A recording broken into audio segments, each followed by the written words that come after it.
24 hours, I'll blow your planet away! The battle has just begun! This is it. This is the finale of the Facebook Pokemon tournament. These matches are just fucking good. Like, I don't want to spoil it. I don't want to, yeah, fucking, I just talk too much. So, yeah, let's get it on. His team is scary. He's got a Mega Pinsir. Like, Mega Pinsir is serious. Like, Mega Pinsir is the best Mega. It's weird, because Mega Luke and Mega Pinsir are, like, tied for the best. But Mega Pinsir has way better stats than Mega Lucario, and Mega Lucario has better typing, so it's kind of a catch-22. Anyway, this is my main team. I've won all my matches with this team. Specifically, yeah, I don't know, like Infernape and Diggersby doing mind games. It's good stuff. So I'm actually U-turning on the right turns here, the turns that I need to U-turn. I'm gonna go for the Fire Punch. Choice Banded, it's not enough, and this is a big misplay. I'm gonna stay and try to go for the, well, I knew it wouldn't kill, but I thought, I don't know, I guess I wasn't thinking. But having a paralyzed Infernape is a big problem. And Wanda is not gonna die. Luckily, this guy does not have Cosmic Power, but I guess you don't need it when you have Leftovers and Soft Boiled. Yeah, so I assumed he wasn't Choice Scarfed, so I wanted to go for the 2-hit KO on return. And he shows me he's Choice Scarfed, so yeah. Losing Diggersby and having Infernape paralyzed, that's definitely a challenge. I mean, he has a Mega Pinsir, so Infernape is like basically dead on sight anyway, because Mega Pinsir Quick Attack unboosted flattens Infernape. It just does, so I'm pretty much just holding on with Xatu here. Getting up screens, going for U-turn. I think his Magnezone is Choice Specs, because that damage is outrageous, and I don't know, I just go into Infernape for no reason really. I've got nothing to take anything. Like, the only Pokemon I have to take his hits is Xatu, and that's a small problem. So I'm gonna go into Blastoise. Shoulda gone Water Pulse. Water Pulse probably would have been a 2-hit KO, and that would have been probably the turning point of the match. Like, even if I force him to switch out after the first Water Pulse on Rotom Wash does like 60-70%, because most Rotom Wash are defensive and have no special defense investment, although I don't know what kind of build his Rotom Wash is having, because it has Pain Split and Leftovers, and I think it's more of a 5th gen sort of thing, so it probably has some special defense investment. Anyway, my Infernape is just gonna die here. I mean, it's pretty much dead. And I feel uneasy about using my my Ferrothorn too, because he has a Magnezone, so my team, this team I'm using is just really heavily checked by his, just by, you know, straight away, so I'm just gonna have to deal with it. Now Pinsir comes in. This is a perfect turn for him to set up Sword Dance, and once he sets up Sword Dance, that's it. I mean, like, I have a Reflect Up, but he still essentially has a +2, or, yeah, so, yeah, Ferrothorn does not have Gyro Ball. Maybe I should change that on this team, because if I had Gyro Ball, this match would have gone on.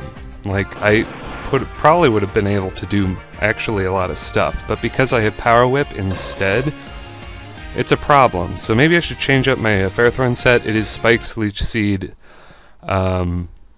Stealth Rock, and Power Whip. Maybe throw on a Gyro Ball. I don't know. Oh, Gyro Ball's just really good now. So yeah, had I had Gyro Ball, this creep would have died, but yeah, I don't know what I would have done after that, because I don't know.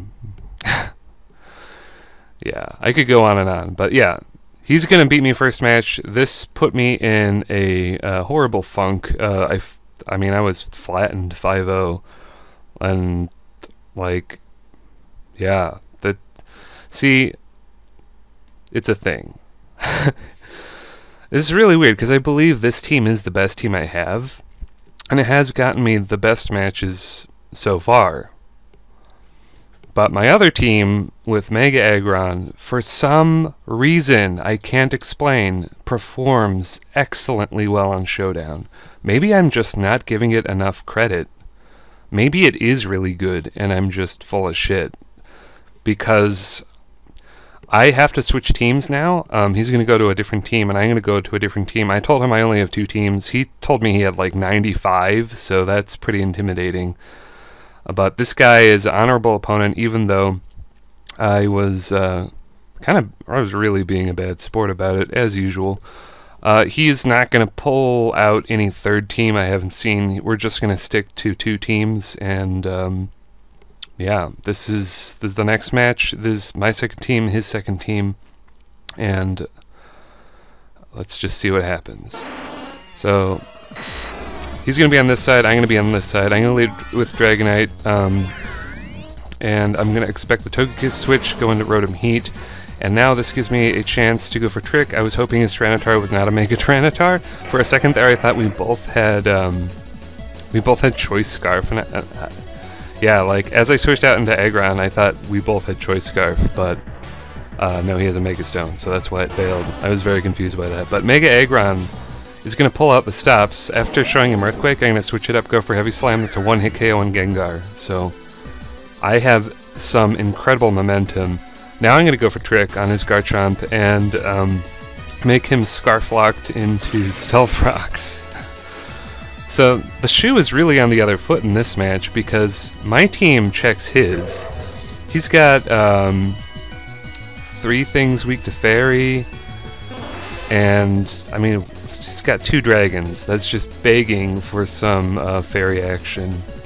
But anyway, let's get to it. Starmie's just going to spin away those rocks because his Tyranitar, who used rocks? It was, oh, that's right. His Garchomp is probably not going to get to use Stealth Rocks again since I tricked a Scarf on him.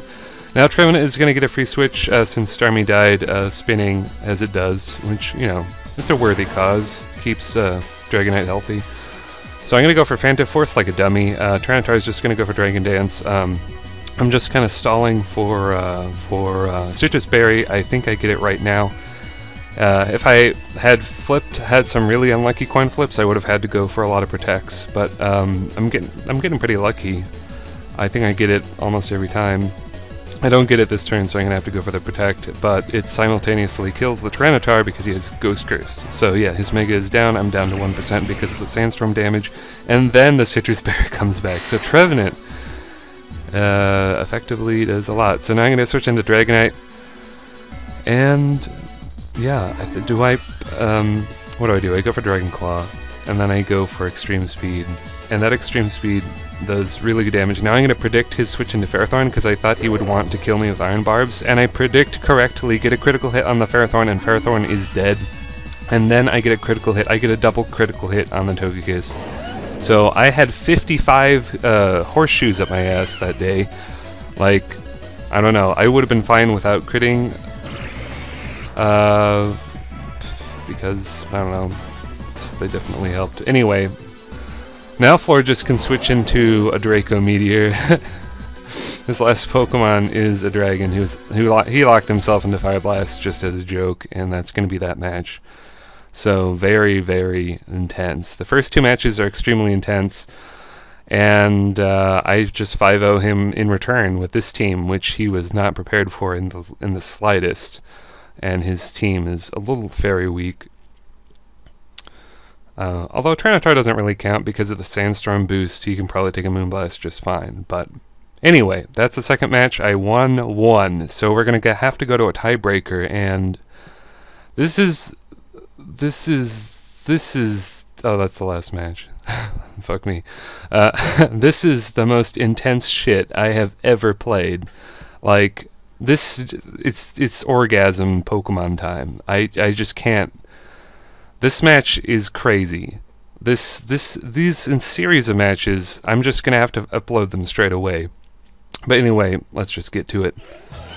I'm going to be on this side. I'm going to lead with Florges. I expected him to lead with Rotom Wash. This offensive Florges with Timid, Max Speed, Max Special Attack, it pretty much checks Rotoms, which is awesome, because I can go for Moonblast and it does over half, and that's just really good. The sooner I kill Rotom, the better. Tournament is going to go for Sub, get that Citrus Berry back, and now he's going to go for Moonblast. Wanda, the girl, is going to go for a Moonblast. So I'm going to go for Curse, and I'm going to get that Citrus Berry straight away. Now I know he's just going to switch out, so I'm going to switch out as well. I'm going to Aggron. This is a bad switch on my part. I expected someone else. He's just going to go for Pain Split as I get the opportunity to set up Stealth Rocks, which is fine. Now he's going to go for a Burn, but because my Florges is a support as well as a offensive special attacker, as weird as that sounds, I can go for Aromatherapy later. Now I'm going to make a really risky switch into Rotom Heat here. He could have gone Stone Edge. I was really afraid of it, but I went for it and I absorbed the U-turn nicely. Now the cleaner is here. I'm just going to Volt Switch on that. I have Max Speed, Max Special Attack, Modest Nature. I am not your defensive Rotom, so I can outspeed defensive Rotoms and go for Volt Switches. And that gives me the opportunity to heal the status on Aggron, which is fine. I don't think Aggron really does much later anyway, but, you know, it's good. So I'm going to trick off my Choice Scarf on his Goodra here, and this is incredibly important.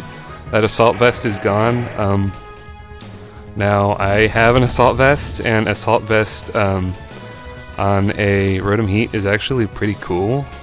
It basically saves my ass. The reason Aggron doesn't do much in this battle is I roar out his Steel Killer, his Magnezone, and that's just a fuck me moment. He's just going to kill me straight out with that, so that's alright. I'm just going to go for the Overheat and then Volt Switch because I tricked off my Scarf. I can now switch up moves, and as I said earlier, I am faster than your defensive Rotom, which is every Rotom, so I can kill you, which is great. So I know Starmie can take a U-turn because it's a bulky Starmie, so I'm going to stay in and go for Scald. Hope for the burn. I don't get it. I go for Recover, and he goes for Sludge Wave. I don't get poisoned by Sludge Wave this time, so this is really great. He does get a crit though instead. I mean, crits have been nerfed, so like every crit kind of doesn't matter unless they have like defense boosts. It's weird. I kind of like it. Anyway, I want to save Starmie. Florges is basically useless now. It weakened Rotom, and that was basically all it needed to do. He's going to crit me with Stone Edge. He felt bad about that, but I was being a super bitch in the chat, so he can. Don't feel bad, man. Just crit me every time. Like last match, I double crit you. So Rotom Heat is my shining star.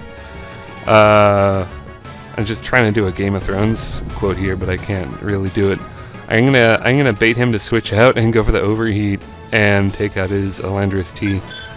He said that was a really easy trap, obvious move. He just fell for it. He felt bad about it, but I don't know. You call a misplay, I call it a play. I definitely played him.